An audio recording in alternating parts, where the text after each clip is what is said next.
It's been months since Jamaica lifted the COVID-19 restrictions, and many businesses have not been able to bounce back. But this evening, we hear how churches have fared after the peak of the pandemic.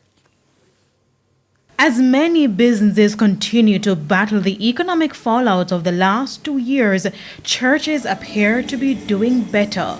Religious leaders say their warnings that COVID-19 and monkeypox are signs from God have resonated with people.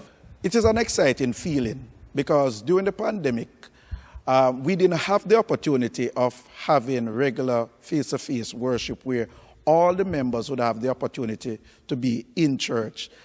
Church membership at some churches is growing faster than it was before the pandemic.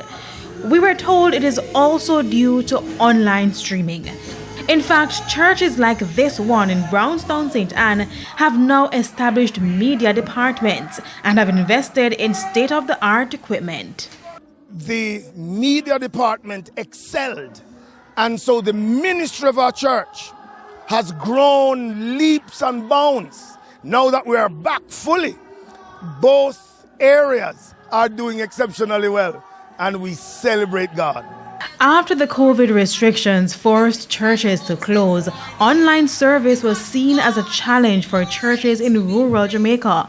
But the church leaders said they soon realized that online worship was a blessing in disguise, so they had to make the necessary investments. Online services work because there are a number of our people who are, for example, shut-in individuals who can't come out to church.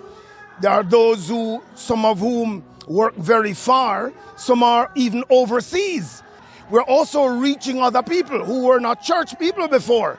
And so it's a tremendous opportunity to get the gospel out and to connect and to make a difference in people's lives. With more monkeypox cases confirmed in the island and scientists already predicting that there will be more pandemics in our time, the church leaders stressed that their operations will not go back to the days before COVID-19. Kelisha Williams, TVJ News.